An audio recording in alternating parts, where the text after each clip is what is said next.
चलो ये क्वेश्चन देखते हैं। एक सेट है 1 2 3 4 define a relation on A which of the following properties. अच्छा पहला वाला देखो, रिफ्लेक्सिव होना चाहिए। रिफ्लेक्सिव होने के लिए पहले तो रिफ्लेक्सिव, ट्रांजिटिव सिमेट्री के बारे में बाद में आएंगे। रिफ्लेक्सिव होने के लिए क्या होना चाहिए?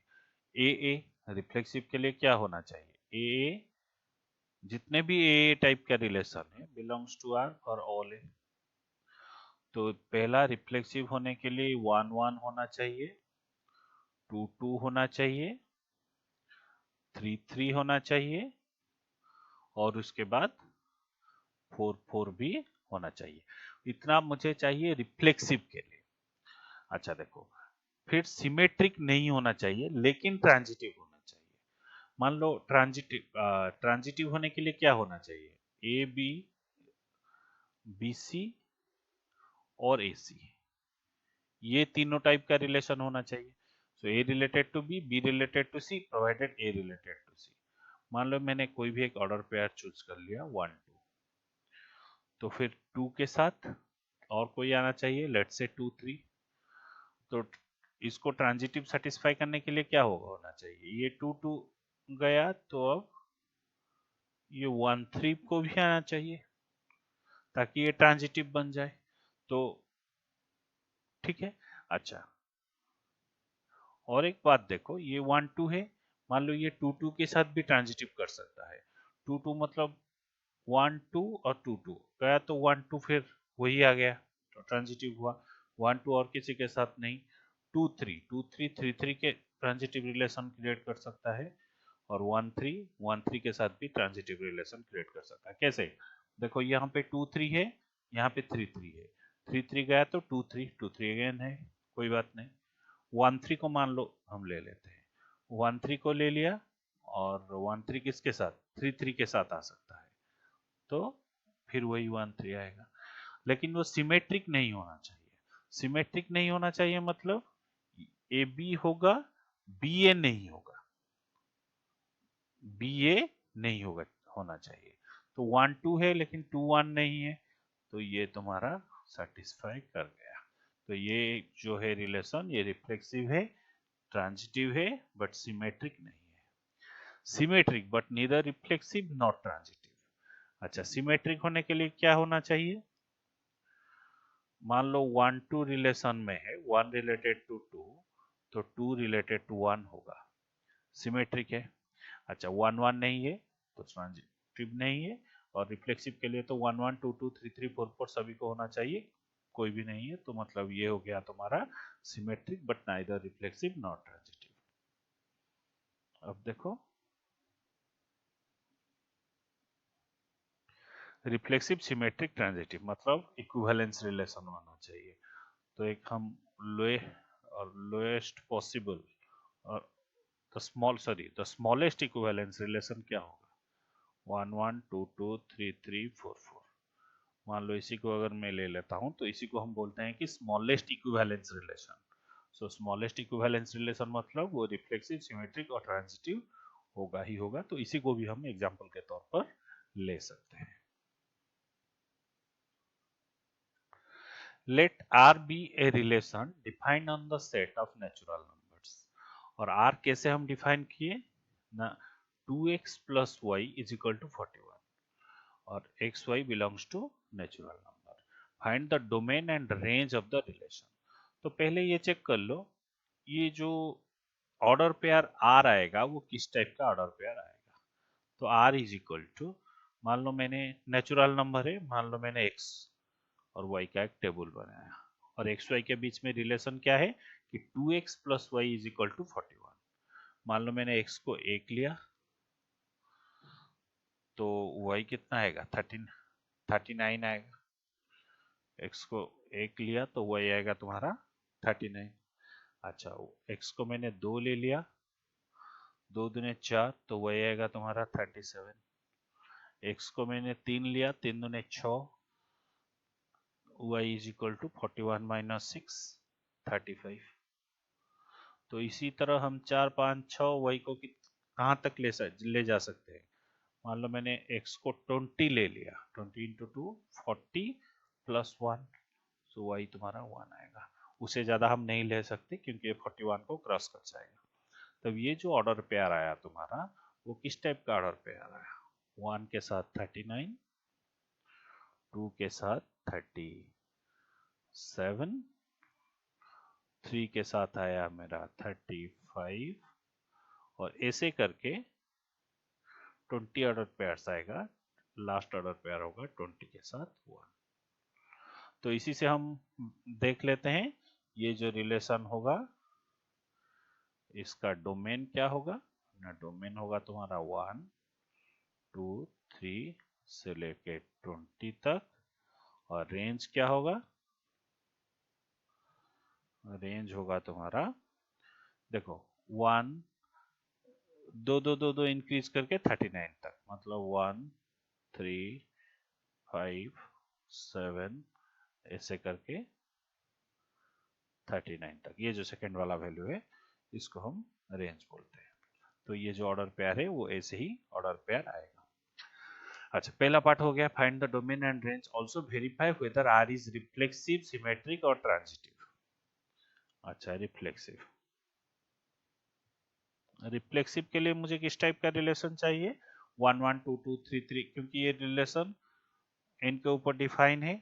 ठीक है, तो मान लो कोई एक भी ले लिया, let's say 2 2 2 2 does not belong to R, so not reflexive, not reflexive। अच्छा, फिर देखते हैं सिमेट्रिक के लिए। एक ऑर्डर पेयर हमें चूज करना होगा जिसका रिवर्स यहाँ पे नहीं होना चाहिए, तो सिमेट्रिक नहीं होगा। तो देखो यहाँ पे मैं कोई भी एक ऑर्डर पेयर, मान लो पहला वाला ऑर्डर पेयर ले लेता हूँ, 1,39 बिलोंग्स टू आर, बट 39 1 क्या इस रिलेशन पे है? नहीं है। 39,1 does not belong to this relation R, hence not symmetric। ठीक है। अच्छा, अब देखो ट्रांजिटिव।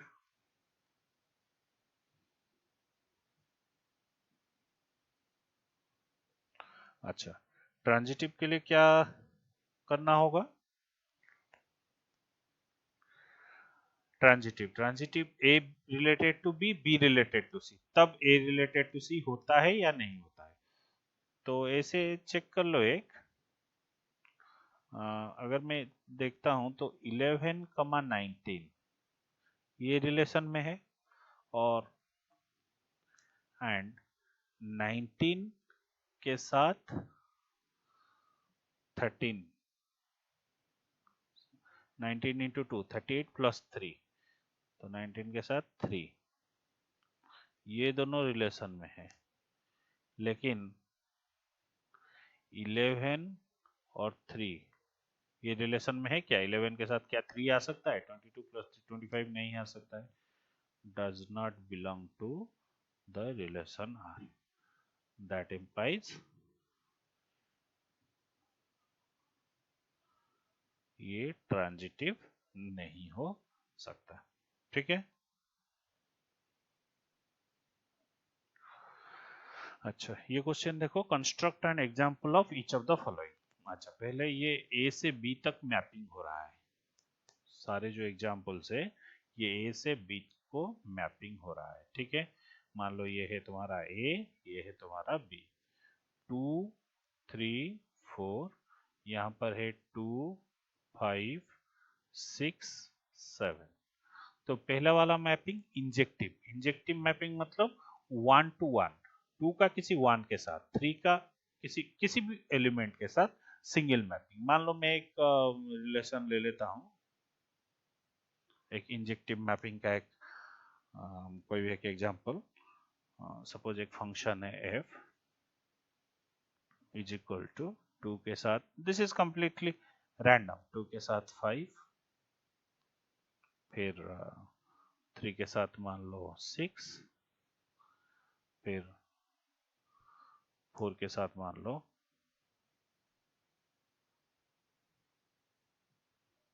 7।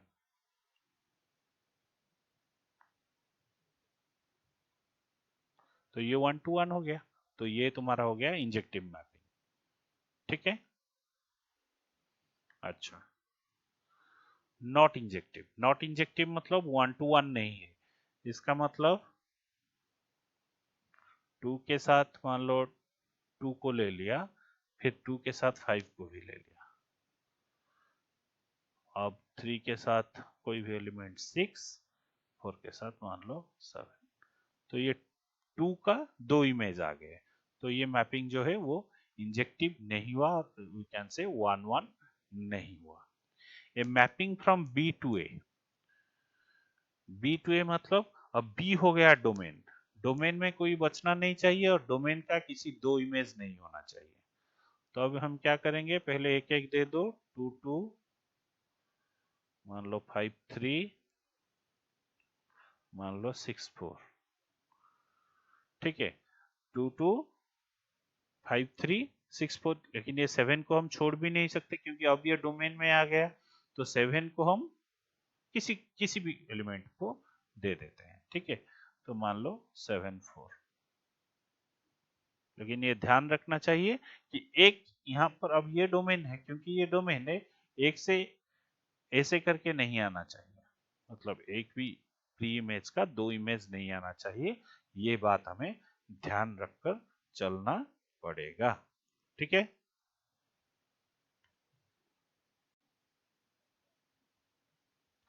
अच्छा, give an example of A map which is 1 1 but not on 2। पहला वाला देखते हैं, 1 1 बट नॉट ऑन 2। अच्छा, तो अभी हमें क्या दिखाना होगा, 1 to 1 है बट ऑन 2 नहीं है। ऑन 2 नहीं है मतलब ये जो कोडोमेन में है, कोडोमेन में कुछ एलिमेंट ऑन मैपिंग होके रह जाएगा, कुछ एलिमेंट का प्री इमेज एग्जिस्ट नहीं करेगा, लेकिन जिसका भी एग्जिस्ट करेगा वो 1 to 1 होना चाहिए। ठीक है, तो ऐसे हम एक फंक्शन डिफाइन कर लेते हैं, मान लो f is a function from natural number to natural number. So यहाँ पे है तुम्हारा नेचुरल नंबर, यहाँ पे भी है नेचुरल नंबर, और fx मान लो मैं डिफाइन कर लेता हूँ 2x। fx मैंने डिफाइन कर लिया 2x, क्योंकि ये जो यहाँ पे है ये 1 to 1 होगा, और जो भी ऑड नंबर्स होगा यहाँ पर वो उसका कोई प्री इमेज एग्जिस्ट नहीं करेगा। fx तो ये 1 1 फंक्शन है, तो एक टेस्ट करने के लिए भी, टेस्ट के माना कि कोई जरूरत नहीं है यहाँ पर टेस्ट करना, बट फिर भी समझाने के लिए मैं दिखा रहा हूँ, जैसे कि तुम्हें 1 1 टेस्ट करने का प्रोसीड्योर जो भी है, मान लो x1 x2 कोई भी दो आर्बिटरी एलिमेंट है, such that f of x1 is equal to f of x2, f of x1 is equal to f of x2। जैसे वैसे इसका कोई जरूरत नहीं है, 2x1 is equal to 2x2, अब x1 is equal to x2, that implies 1 1। अब इसको ऑन टू के लिए चेक करते हैं। ऑन टू के लिए हमें क्या करना होगा, मान लो y is equal to fx, अब x तुम देख लो, x is equal to y by 2। y कहाँ से लेंगे, ये साइड से हम y लेंगे, क्योंकि इसके साथ हम x लेंगे, इसके साथ हम y लेंगे, तो यहाँ पर अगर हम y लेते हैं, मान लो y कोई भी एक क्या ऑड नंबर हुआ, if y is odd, if y is odd, its pre-image does not exist, does not exist, so not onto। ठीक है। अच्छा, फिर यहीं पे कर लेते हैं, नॉट 1 1 बट ऑन टू। ये 1 1 नहीं होना चाहिए बट ऑन टू है, 1 1 नहीं होना चाहिए मगर ऑन टू है। मान लो मैंने मॉडुलस फंक्शन डिफाइन किया, मॉडुलस फंक्शन डिफाइन किया, तो यहाँ पे +2 है, यहाँ पे -2 है, सभी का मॉडुलस क्या होना चाहिए, 2 है। तो ये तो 1 1 नहीं है, लेकिन हमें यहाँ पर ऑन टू लेना है। ऑन टू लेना है मतलब मैं इसको क्या करता हूँ ना, मैं इसको r+ कर देता हूँ और इसको मैंने r कर दिया, तो f is a function from any real number to only positive real number. ठीक है, तो अब fx क्या है? fx जो तुम्हारा है mod x ले लो, तो ये क्या होगा? नेगेटिव नंबर तो नहीं है, तो ये ऑन टू हो जाएगा और ये 1 1 नहीं हुआ, तो neither 1 1 nor onto two, neither 1 1 nor onto two, वही तुम ले लो क्या, f of x is equal to mod x ले लो। लेकिन ये जो फंक्शन है इसको, इसका मैपिंग तुम रियल नंबर से रियल नंबर तक ले लो। तो वैसे भी यहाँ पे 2 माइनस टू दो है, 2 माइनस टू 2 है, दोनों का मैपिंग कहाँ को जाता है? 2 को जाता है। और जो भी यहाँ पर -2 होता है उसका कोई प्री इमेज एग्जिस्ट नहीं करेगा, तो उसी हिसाब से ये ऑन टू भी नहीं हुआ और 1 1 भी नहीं हुआ। ठीक है, अच्छा ये क्वेश्चन देखो, ये क्वेश्चन में क्या दिया गया है ना, f is a function from a to b defined by fx is equal to this much. तो ये बाइजेक्टिव है या नहीं हमें चेक करना होगा। तो बाइजेक्टिव का मतलब क्या है? 1 1 और ऑन टू है, तो पहले हम 1 1 टेस्ट करते हैं। 1 1, तो 1 1 टेस्ट करने के लिए प्रोसीड्यूर क्या है? लेट x1 एंड x2 be two arbitrary elements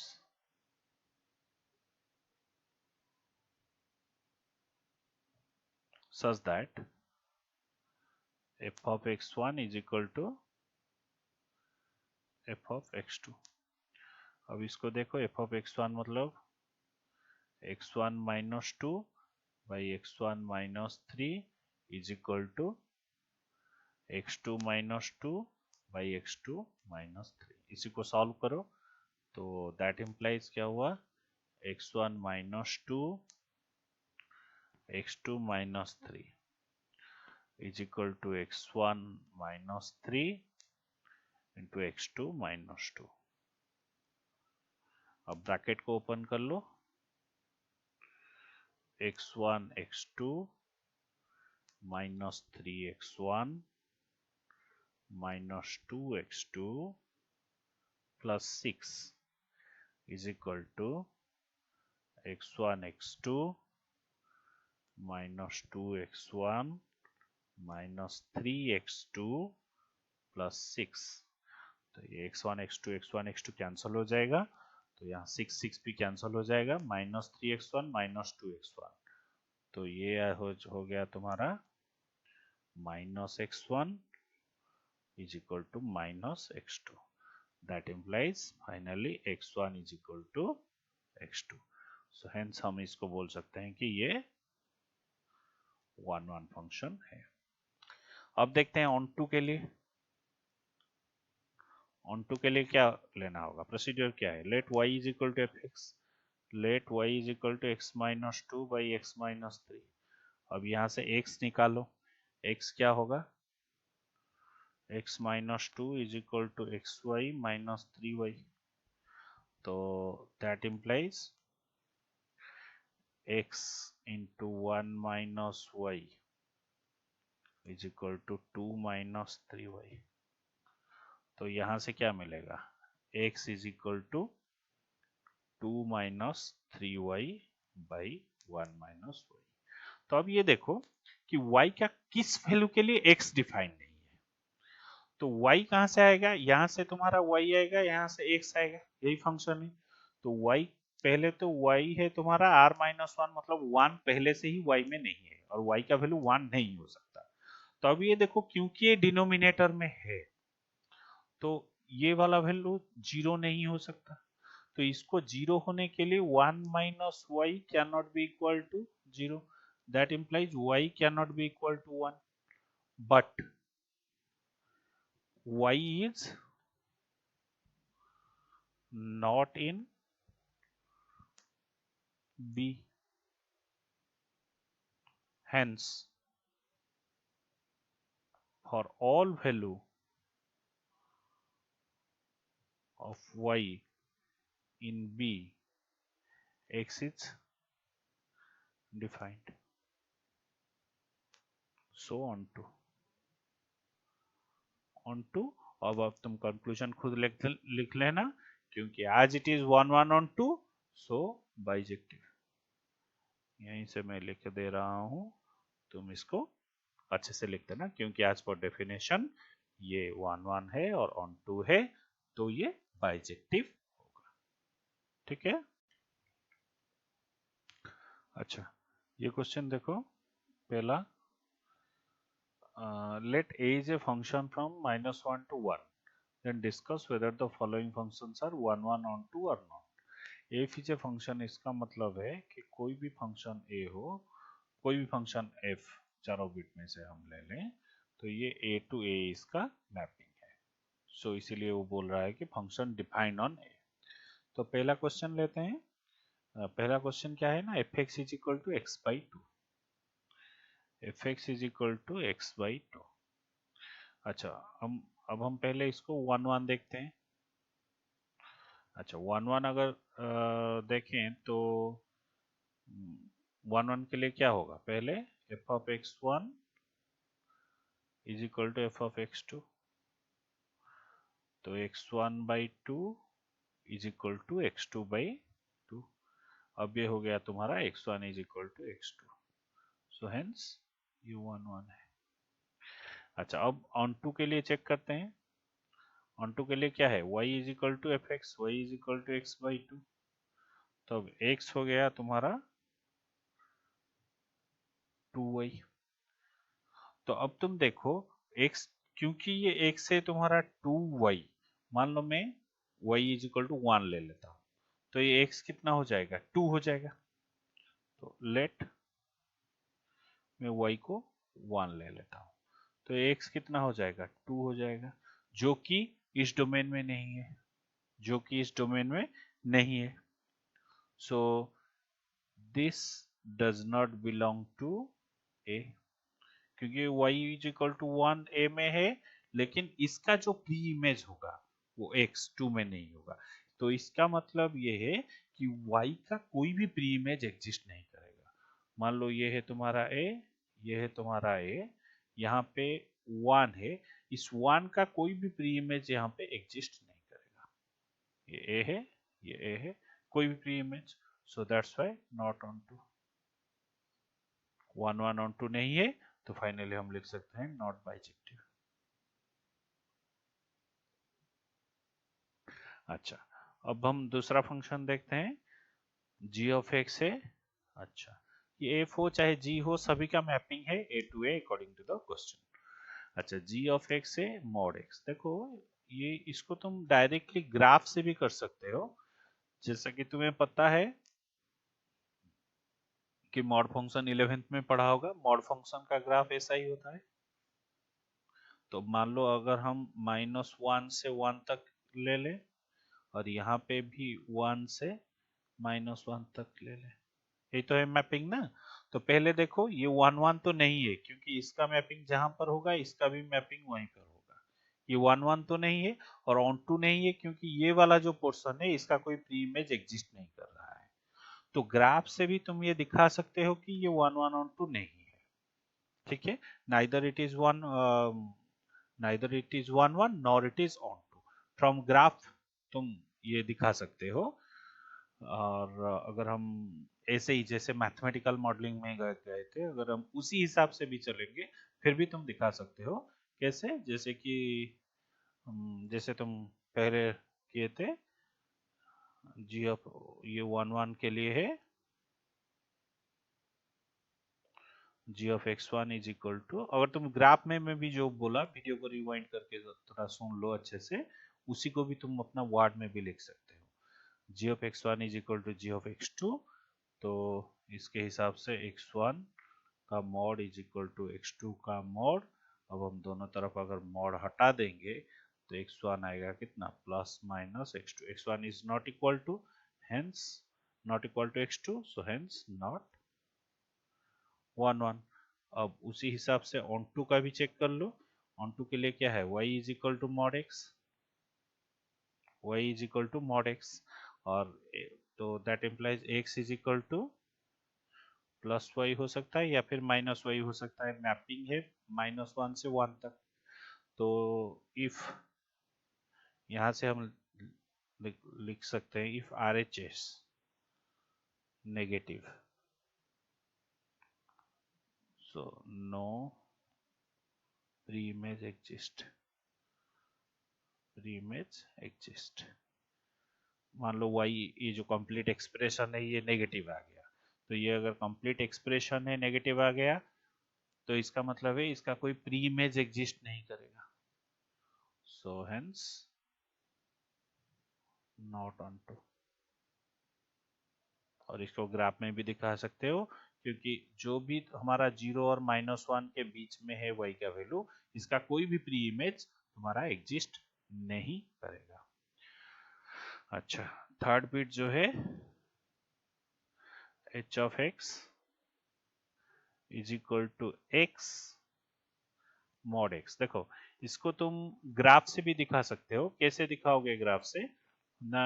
तुम्हें पता है कि mod x का डेफिनेशन क्या है? mod x is equal to plus x for x greater than equal to 0 और mod x is equal to minus x for x less than 0।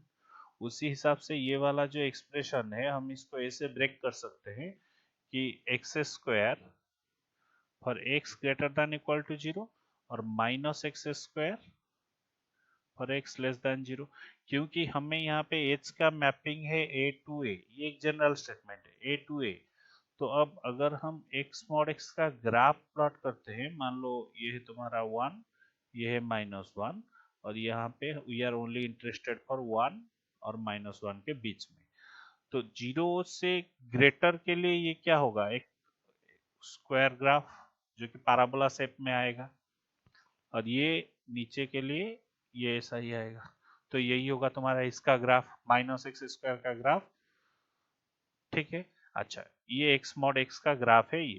तो इसे तो ये क्लियरली विजिबल है कि इसका सारे जो मैपिंग है वो 1 1 होगा और -1 और 1 पूरे y को ये कवर करता है, मतलब ये ऑन टू भी होगा।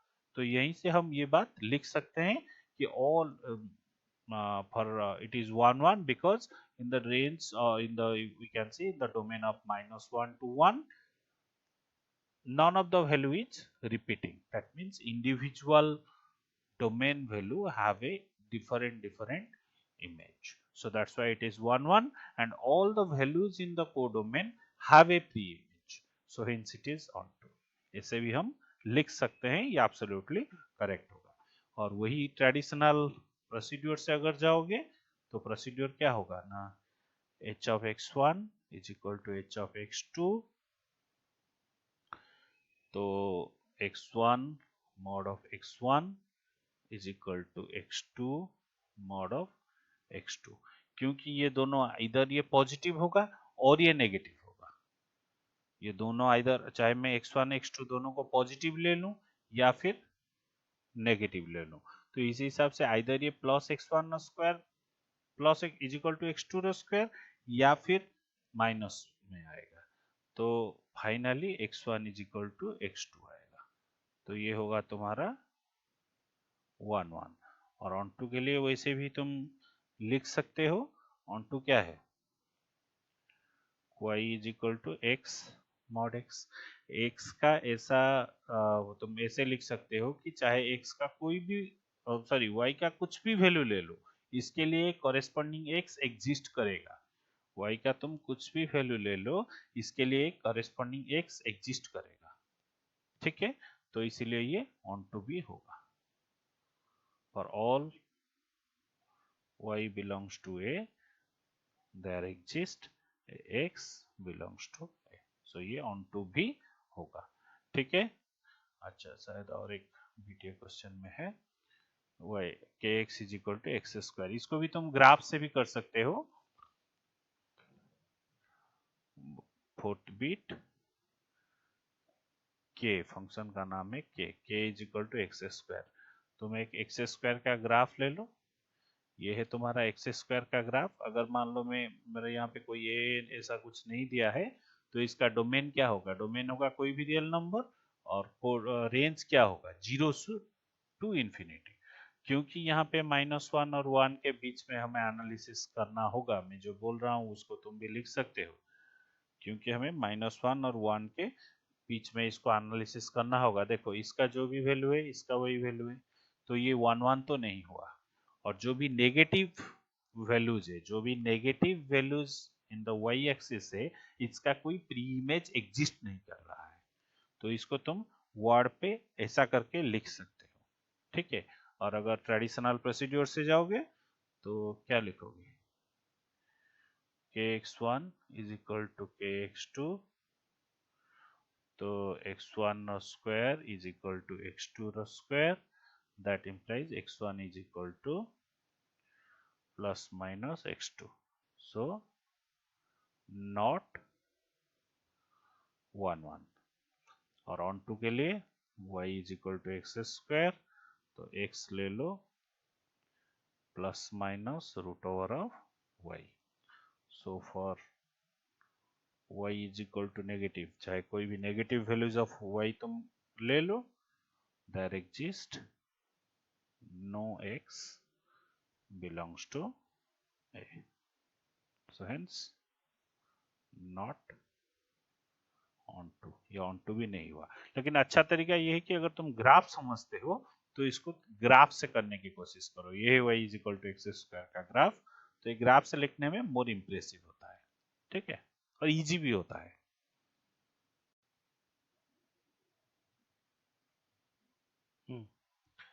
Each of the following defines a relation on natural number.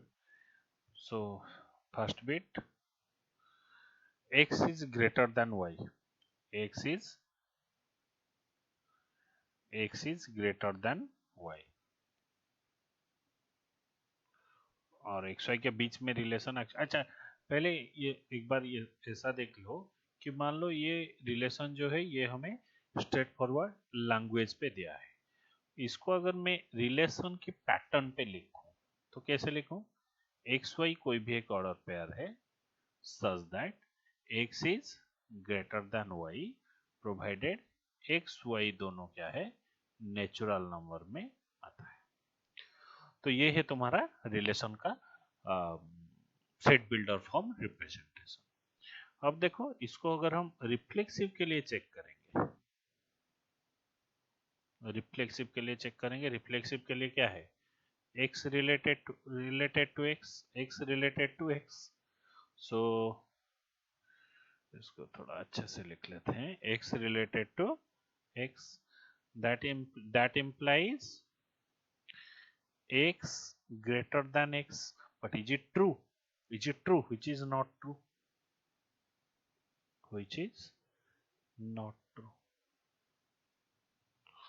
क्योंकि एक नंबर खुद से नेचुरल नंबर वो खुद के बराबर होगा, बट खुद से ग्रेटर देन होगा क्या, नहीं होगा, सो नॉट रिफ्लेक्सिव, इसको हम बोल सकते हैं नॉट रिफ्लेक्सिव। अच्छा अब देखो सिमेट्रिक,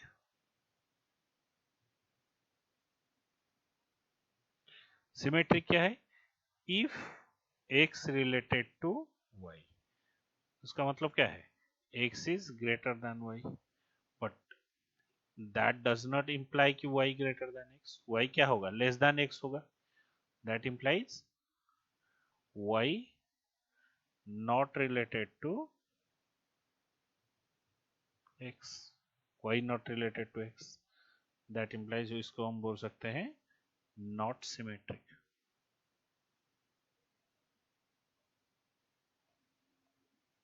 ये सिमेट्रिक नहीं होगा। अब देखो ट्रांजिटिव के लिए,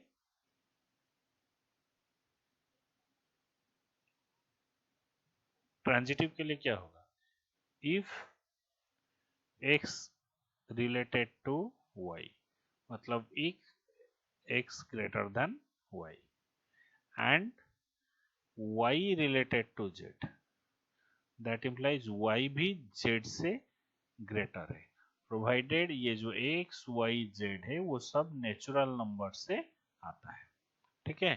तो अब x और z के बीच में रिलेशन क्या होगा, दैट इम्प्लाइज हम इसको ऐसे लिख सकते हैं, x will be definitely greater than z, that implies x related to z, so इसको हम ट्रांजिटिव बोल सकते हैं, so hence it is transitive. x plus y is equal to 10, ये इजी टाइप क्वेश्चन है।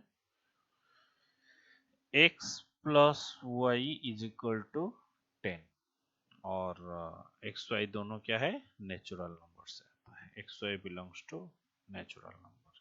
तो पहले एक काम करो, इसको सेट बिल्डर फॉर्म में मान लो अगर हम लिखेंगे तो कैसे लिखेंगे, एक्स वाई कोई भी order pair such that x plus y जो है यो होगा तुम्हारा 10 और x y दोनों क्या होगा ना, बिलोंग्स टू नेचुरल नंबर होगा।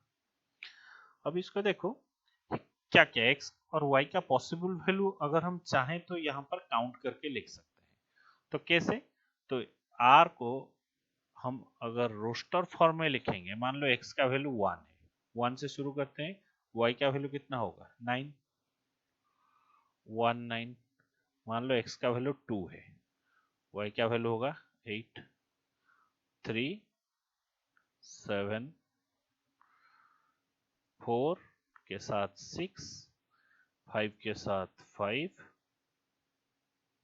देन फिर आएगा 6 के साथ 4, x अगर 6 है तो y 4, x अगर 7 है तो y 3, x अगर 8 है तो y है तुम्हारा 2, x अगर 9 है तो y होगा 1, x 10 नहीं हो सकता क्योंकि y 0 नहीं हो सकता, ठीक है, वो 0 तो नेचुरल नंबर में आता ही नहीं है। तो ये है तुम्हारा रिलेशन। अब तुम देखो रिफ्लेक्सिव के लिए क्या है,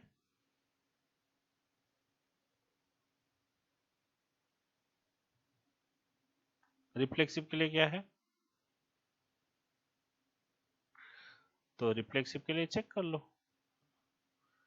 1 1 इस टाइप का कोई भी रिलेशन आर में नहीं है, that implies not reflexive, that implies not reflexive. इसको अगर हम सिमेट्रिक में देखेंगे, सिमेट्रिक में देखेंगे तो कोई भी एक ऑर्डर पेयर उठा लो, 1 9 9 1 है, 2 8 है, 8 2 है, 3 7 है, 7 3 है, 4 6 है, इसका 6 4 है, 5 5 5 5 है। सो हम इसको कैसे लिखेंगे, for all x y belongs to R that implies y x also belongs to R. इसको हम जनरल लैंग्वेज में ऐसे लिख सकते हैं, दैट इम्प्लाइज सिमेट्रिक। सो ये क्या होगा ना, तुम्हारा सिमेट्रिक होगा। और ट्रांजिटिव के लिए क्या है, तुम कोई भी एक ऑर्डर पेयर उठा लो, मान लो 1 9 और 9 1 को मैं उठा लेता हूँ क्योंकि x related to y, y related to z, कोई सो 1 1, इसका मतलब है अगर ये ट्रांजिटिव होता तो 1 1 इस रिलेशन में होना चाहिए, बट 1 1 नहीं है, तो फिर ट्रांजिटिव होगा क्या, नहीं होगा। तो इसको हम कैसे लिखेंगे, ट्रांजिटिव के लिए 1 9 belongs to R, 9 1 belongs to R, but 1 1 does not belong to R, hence not transitive, hence ये ट्रांजिटिव नहीं हो सकता। एक्स वाई ये मल्टीप्लिकेशन के टर्म पे is a square, is square of an integer provided x और Y natural number से आता है, ठीक है। तो इसको पहले हम लिख लेते हैं, रिलेशन क्या दिया गया है, relation is x y such that term x y is square of an integer, मतलब जेड, इसका जो एक्स वाई है वो किसी भी जेड का स्क्वायर है, square of an integer. But x y खुद क्या है, खुद नेचुरल नंबर है, x y belongs to n. तो हमें चेक करना होगा कि ये रिफ्लेक्सिव सिमेट्रिक ट्रांजिटिव है या नहीं। पहले रिफ्लेक्सिव देख लो।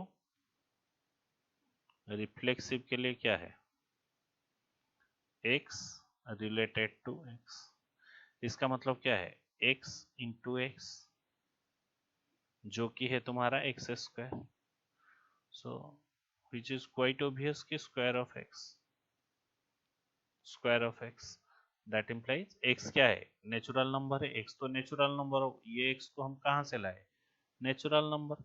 और जो नेचुरल नंबर है वो इंटीजर में भी आएगा, क्योंकि जो भी नेचुरल नंबर है वो इंटीजर का एक सबसेट है।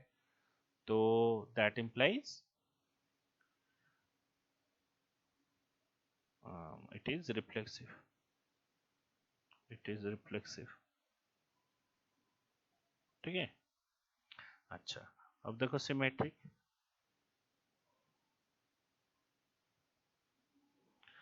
If x related to y, मतलब if x related to y, that implies क्या है, x y is square of an integer, that implies क्या होगा, यहां से हम लिख सकते हैं y x is also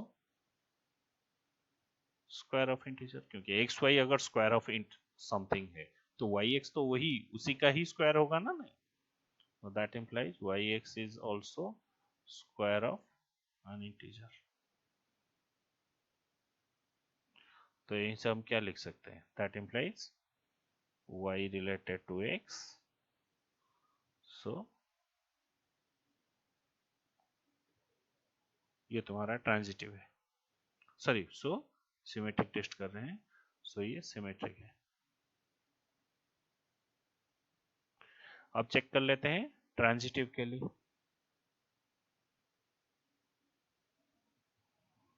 transitive, transitive के लिए क्या होगा, पहला x तो रिलेटेड टू y होगा, दैट इम्प्लाइज एक्स वाई जो है वो किसी इंटीजर का स्क्वायर होगा। मान लो वो इंटीजर है m, वो m का स्क्वायर है, let's say m belongs to integer.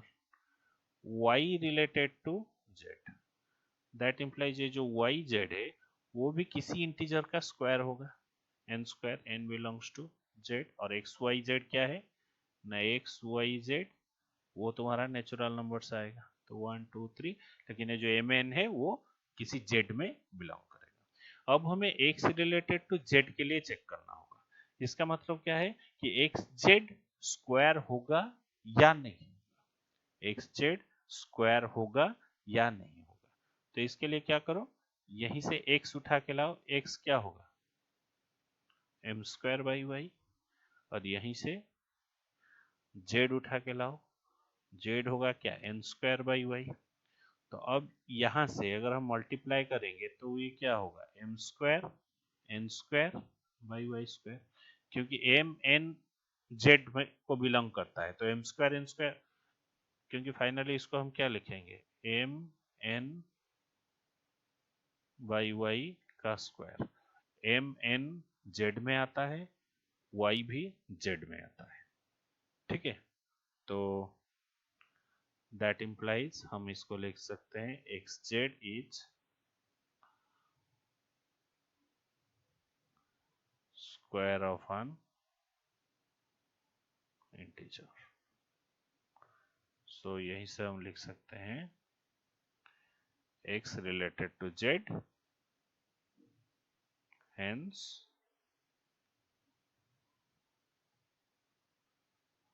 transitive। I think one more bit left, x plus 4y is equal to 10, xy belongs to n।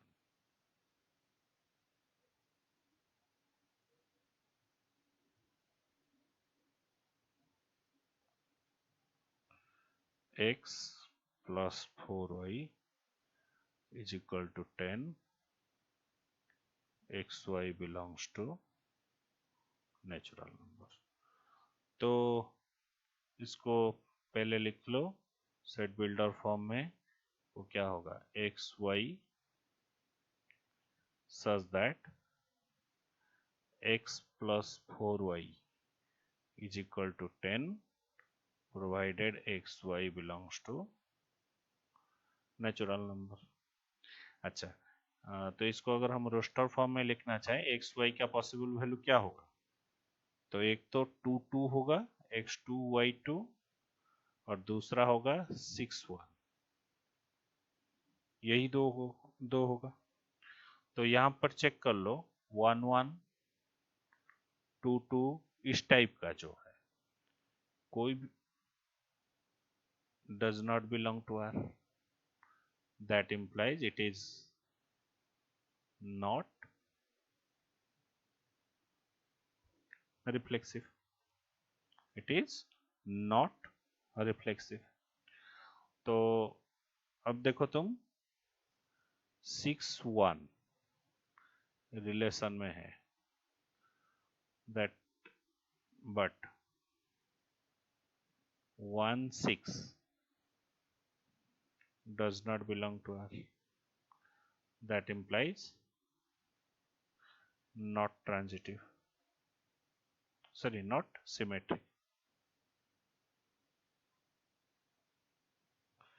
फिर चेक करते हैं ट्रांजिटिव के लिए। अच्छा, ट्रांजिटिव के लिए क्या हमें दिखाना होगा, मान लो x रिलेटेड टू y है, that implies x plus 4y is equal to 10, y related to z, that implies y plus 4z is equal to 10। इन दोनों को अगर हम सॉल्व करेंगे तो ये क्या होगा, यहाँ पे हमें एक 4 मल्टीप्लाई करना होगा और फिर सब्ट्रैक्ट करना होगा। 4 मल्टीप्लाई करेंगे और फिर सब्ट्रैक्ट करेंगे तो x minus 16z, x plus 4z is equal to 10 होना चाहिए, but x minus 16z is equal to minus 30, so that implies x is not related to z, related to z, so it is not transitive. तो ऐसे भी तुम देखो, हम चाहे कुछ भी कर ले, x प्लस 4z ये 10 हम प्रूव नहीं कर सकते, तो ये ट्रांजिटिव नहीं होगा। ठीक है, ये क्वेश्चन देख लो। तो ए कोई भी एक सेट है, ये क्वेश्चन ऑलरेडी बोर्ड में आ चुका है 1 to 9 and R B the relation in A cross A. Previously जितने भी सारे हम क्वेश्चन देखे थे वो R B A relation on A है, बट यहाँ पे ये जो रिलेशन है वो ए क्रॉस ए से आता है। मतलब क्या है कि जितने भी रिलेशन, पहले तुम देखो मान लो एक सेट है ए, तो रिलेशन आर ये सेट ए पे डिफाइन करता है। मतलब बिहाइंड द सीन तुम्हारा ए क्रॉस ए होता है, और ए क्रॉस क्या है, ए का ए के साथ कार्टेशियन प्रोडक्ट, सो और सारे ऑर्डर पेयर के फॉर्म में वो आता है। तो ये जो रिलेशन होगा वो इसी का एक सबसेट होगा। बट यहाँ पे देखो r B A relation on a cross a, मतलब ए क्रॉस ए है और आर ए क्रॉस ए में एक रिलेशन, इसका मतलब क्या होगा ना, ए क्रॉस ए का ए क्रॉस ए के साथ क्रॉस होगा और आर यही इसी का सबसेट होगा। ठीक है, तो मान लो फॉर एग्जांपल, जैसे कि ये जरूरी नहीं है बट फिर भी समझाने के लिए समझा रहा हूं। तो ए सेट में क्या है 1 2 3 4 9, तो ए क्रॉस ए में क्या आएगा, तो ए क्रॉस ए में क्या आएगा ना 1 1 से लेके 9 9 तक। अब ए क्रॉस ए का ए क्रॉस ए के साथ खुद के साथ क्रॉस प्रोडक्ट, तो अब जाके जो हमारा रिलेशन और जो ऑर्डर पेयर्स आएगा ये प्रोडक्ट सेट का, वो कैसे होगा, 1 1 का ऑर्डर पेयर होगा 1 1 के साथ, फिर 1 1 का ऑर्डर पेयर होगा, नेक्स्ट क्या होगा 1 2 के साथ, ये एक एलिमेंट है, ये एक एलिमेंट है, ऐसे जाके 9 9 जो एक ऑर्डर पेयर है उसका क्रॉस होगा 9 9 के साथ, ये मेरा एक ऑर्डर पेयर है। इसी टाइप का तुम्हारा आएगा। ठीक है। देखिए मान लो इसको मैं रोस्टर फॉर्म में लिखना चाहूँ, जैसे हालांकि ये क्वेश्चन में जरूरी नहीं है ये सब लिखना, बट समझाने के लिए मैं लिख रहा हूँ। तो ये क्वेश्चन में कैसे आएगा, ए बी, पहले हम लिखते थे क्या, a b such that, but यहाँ पे a B related to C d such that.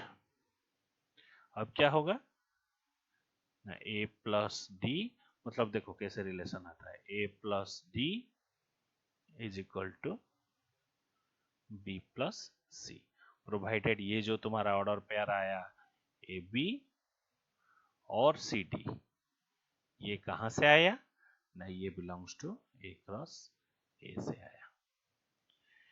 ठीक है, अच्छा ये है तुम्हारा रोस्टर फॉर्म रिप्रेजेंटेशन, सॉरी ये सेट बिल्डर फॉर्म रिप्रेजेंटेशन। अच्छा ठीक है, हम पहले after all this rough work we will try to prove it reflexive. तो रिफ्लेक्सिव के लिए क्या है, रिफ्लेक्सिव के लिए होगा तुम्हारा x related to x, but यहाँ पे तो, और a related to a, but यहाँ पे तो a खुद का कोई आइडेंटिटी नहीं है, यहाँ पे ए बी है मेरा सिंगल एलिमेंट, तो ए बी खुद के साथ relation a B related to A b. अब देखो a B related to C d का मतलब क्या हुआ, इन दोनों का एडिशन इज इक्वल टू इन दोनों का एडिशन। अब उसी हिसाब से हम अगर देखेंगे इन दोनों का addition A plus B is equal to B plus A, क्या ये सही है, बिल्कुल सही है, which is true, which is true, hence reflexive, hence reflexive. अब देखो सिमेट्रिक के लिए,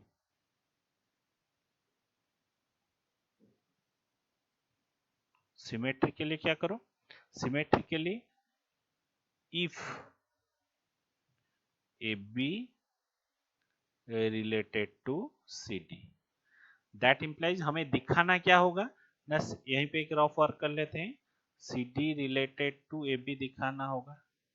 अगर A B related to C D है तो यहां से हमें पता चलता है कि A plus D is equal to B plus C, but दिखाना क्या होगा, C D related to A B, मतलब C plus B is equal to D plus A हमें दिखाना है। तो यहीं से हम लिख सकते हैं that implies C plus B is equal to D plus A. यहाँ पे थोड़ा रिवर्स डायरेक्शन में जाना होगा, क्या दिखाना है उसी हिसाब से हमें प्रोसीड करना होगा, that implies C D related to A B. So अब ये क्या हो गया, हेंस सिमेट्रिक।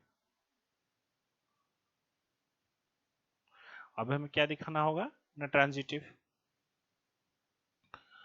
तो ट्रांजिटिव, अब तुम देखो ट्रांजिटिव के लिए क्या है, if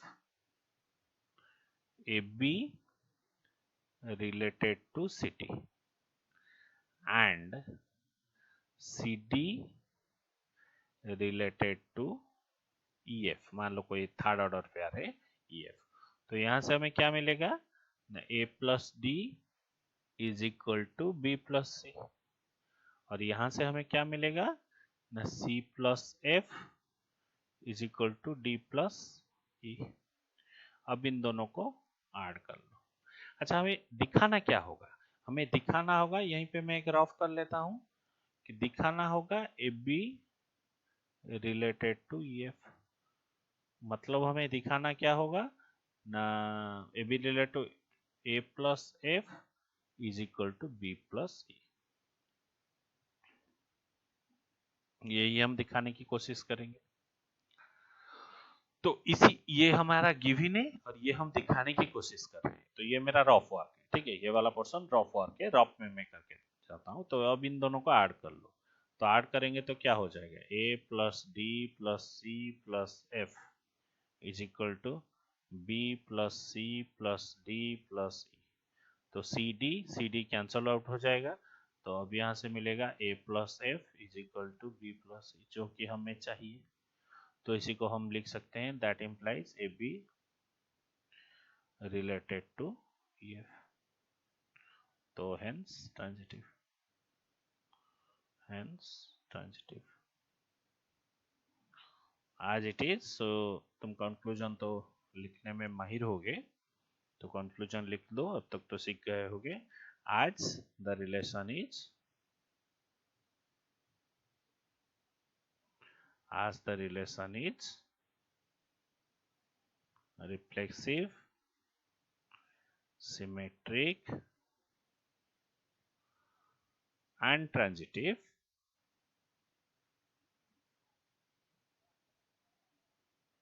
hence it is equivalence। अच्छा, तो अब क्वेश्चन खत्म नहीं हुआ, किसी का शायद इक्विवेलेंस क्लास निकालना है। तो इक्विवेलेंस क्लास 2, 5 का। तो जैसे कि तुम्हें पता है कि मान लो कोई भी रिलेशन में इक्विवेलेंस क्लास किसी का निकालना है तो कैसे निकालते हैं? पहले तो वो रिलेशन क्या होना चाहिए? इक्विवेलेंस होना चाहिए। अब क्या करो, 2, 5 का इक्विवेलेंस क्लास निकालते हैं।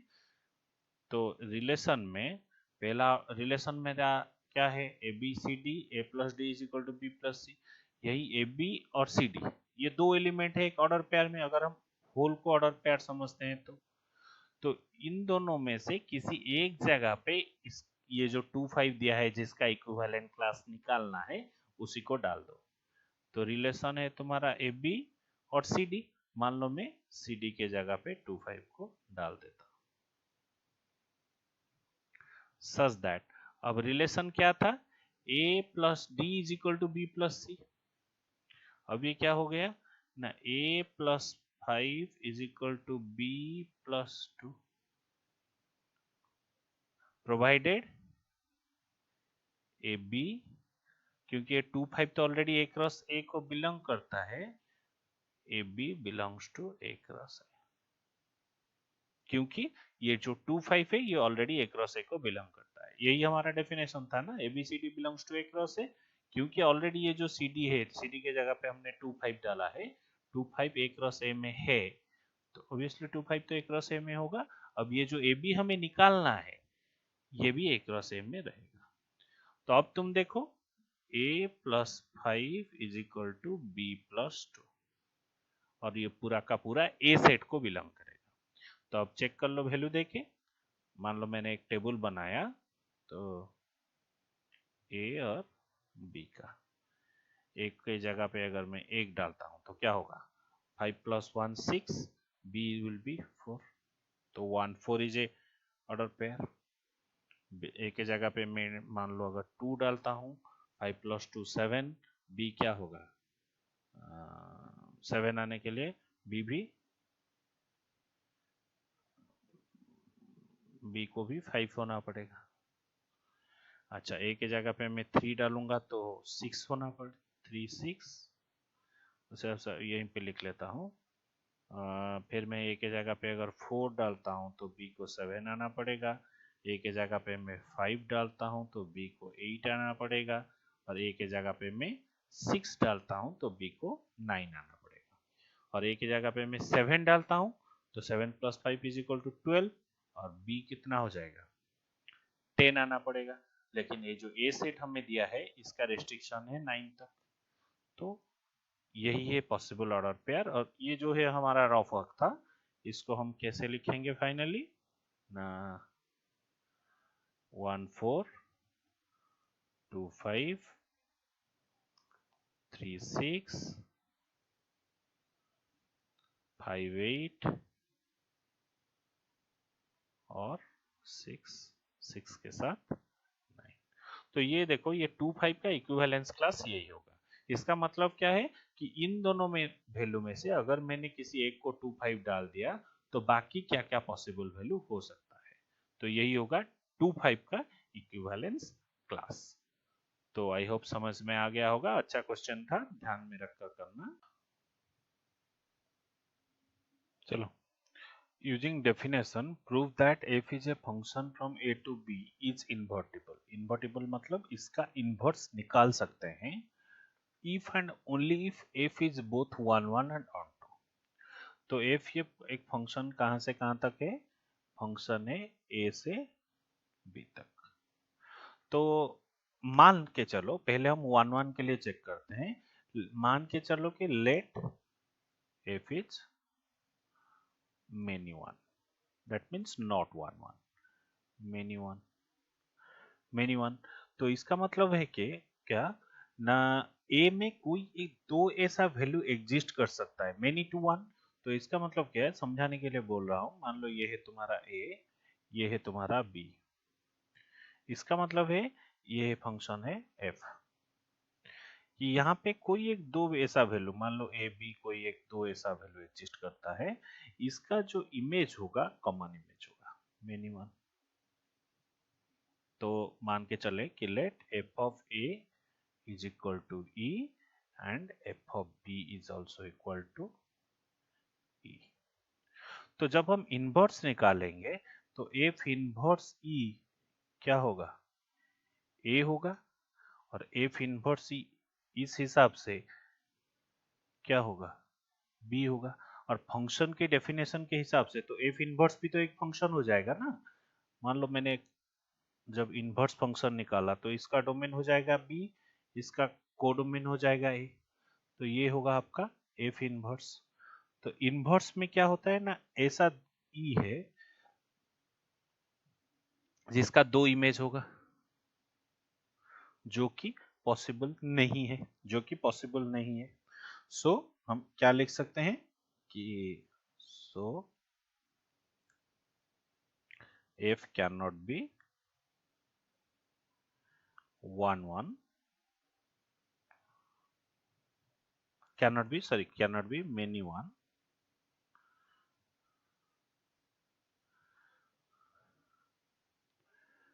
because if f is many one, then for f inverse, or for f inverse, for f inverse,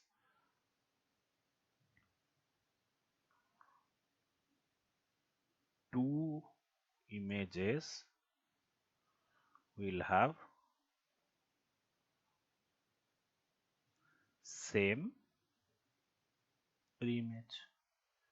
किसके लिए, इनवर्स के लिए। which cannot happen,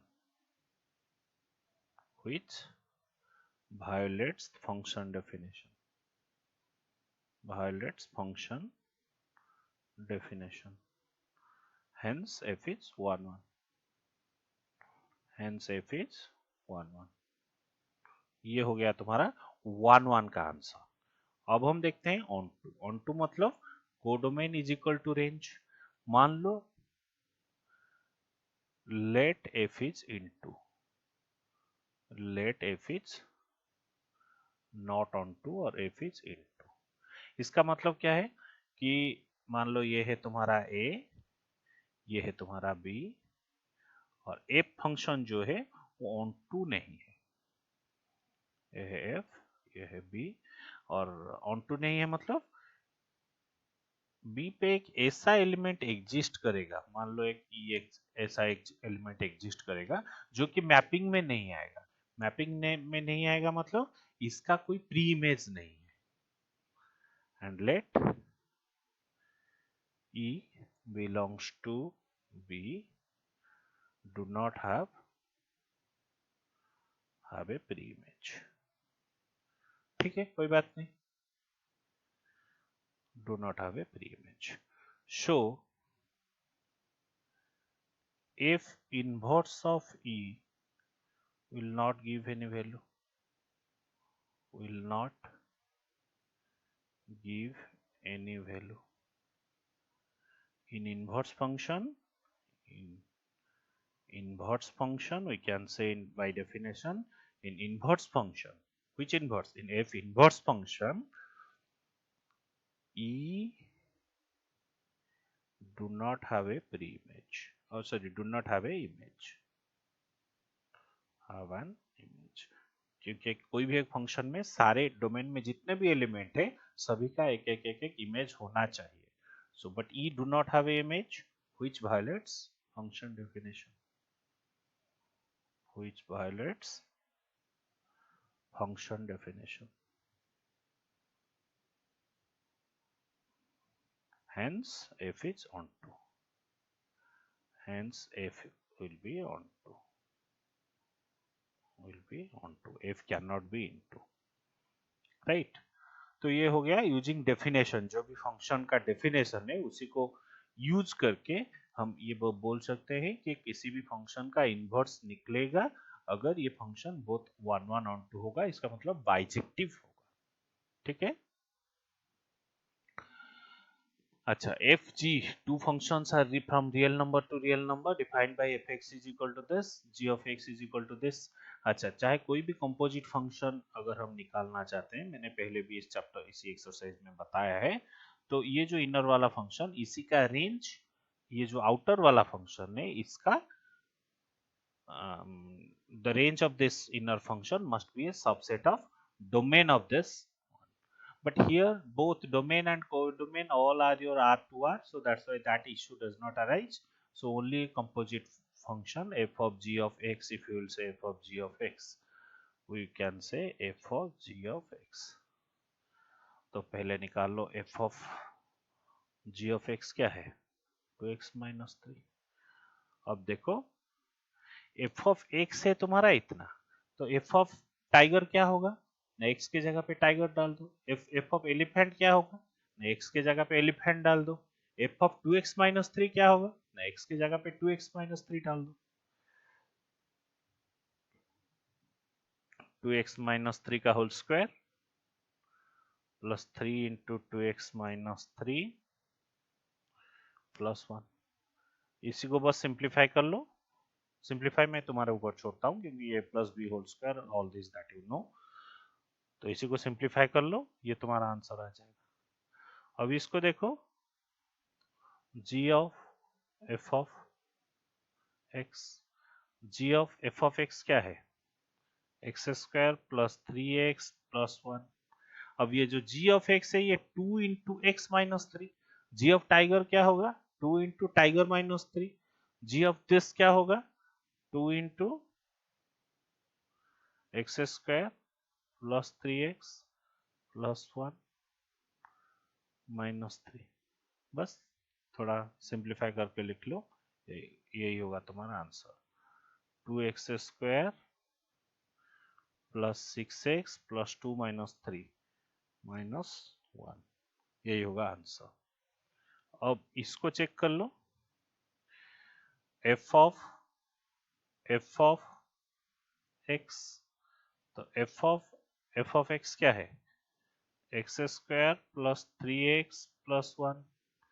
अब x की जगह पे ये वैल्यू डाल दो, which is equal to x square plus 3x plus 1 का square plus 3 into x square plus 3x plus 1 plus 1। इसी को सिंप्लीफाई कर लो, जो भी होगा वही आंसर आएगा।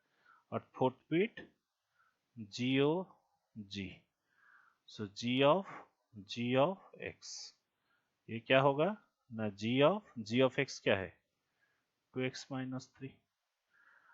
अब g of x is equal to this, g of 2x minus 3, 2 इंटू 2x minus 3 माइनस 3, तो अब ये आ गया 4 माइनस 6 माइनस 3 माइनस 9, ये है तुम्हारा आंसर, सिंपल क्वेश्चन। अच्छा, अब ये बाइनरी रिलेशन का क्वेश्चन है, find which binary operations are, this asterisk is the binary operation defined on rational numbers, find which following binary operations are commutative।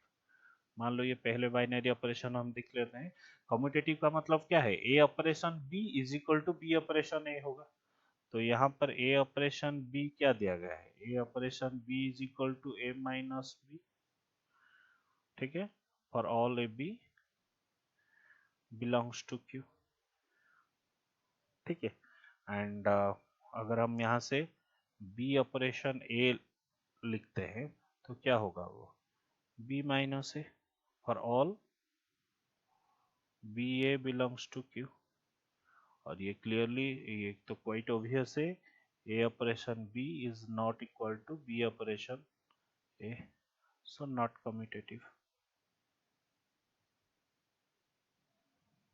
not commutative। अच्छा, ये सेकंड बिट चेक कर लेते हैं। ए ऑपरेशन बी क्या दिया गया है? A operation B is equal to A square plus B square. तो बी ऑपरेशन ए क्या होगा ना? B square plus A square. Clearly both are same, so A operation B is equal to B operation A. तो इसको हम बोल सकते हैं कम्यूटेटिव। थर्ड बिट देख लेते हैं। ए ऑपरेशन बी क्या है? A plus A B, A plus A B. और जब हम बी ऑपरेशन ए लिखेंगे तो ये क्या होगा? बी प्लस बी ए। क्वाइट ऑब्वियस, ये दोनों इक्वल नहीं है। बी ऑपरेशन ए, सो इसको हम बोल सकते हैं नॉट कम्यूटेटिव। अच्छा, फोर्थ बिट क्या है? A operation B is A minus B whole square. अब बी ऑपरेशन ए क्या होगा? B minus A whole square. अच्छा, ये क्योंकि ये होल स्क्वायर है, हम इसको बोल सकते हैं कि ए माइनस बी का होल स्क्वायर। तो A operation B is equal to B operation A, so hence it is commutative. Hope clear? अच्छा, let this operation be a binary operation defined on R by A operation B is equal to this, then operation is commutative और associative। इन दोनों में से ये जो चार option है, ये commutative या फिर associative इसी में सफल हुआ है। तो हम इंडिविजुअली ये दो को चेक कर लेते हैं। अच्छा, क्या दिया गया है?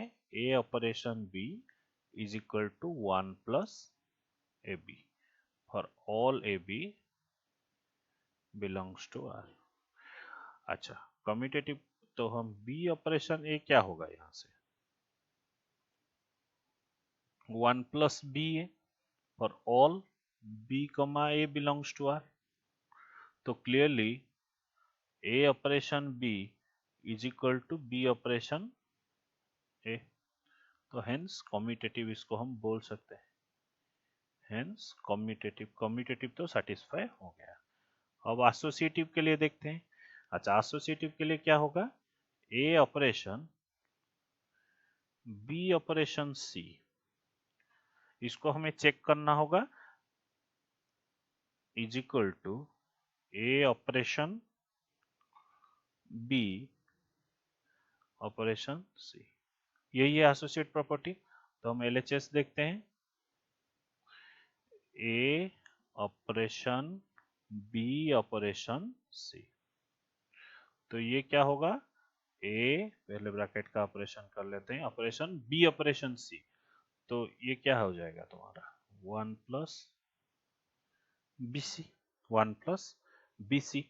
अब तुम देखो, ए ऑपरेशन इसी को हम बी की तरह ट्रीट करेंगे। तो ए ऑपरेशन बी क्या होता है? 1 प्लस दोनों का प्रोडक्ट। अभी आ जाएगा क्या? 1 प्लस दोनों का प्रोडक्ट, ए इंटू 1 प्लस बी सी। तो सिंप्लीफाइड फॉर्म में हम इसको लिखते हैं 1 प्लस ए बी सी। अच्छा, अब आरएचएस देखो।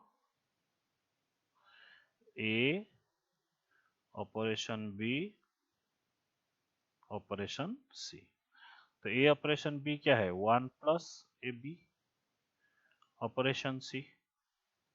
अब क्या होगा ना? 1 प्लस दोनों का product, 1 plus A B into C.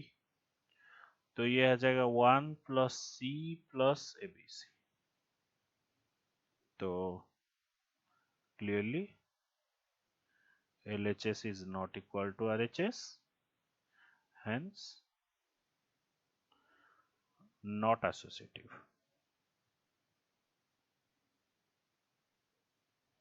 तो ये क्या होगा, कम्यूटेटिव होगा बट नॉट एसोसिएटिव।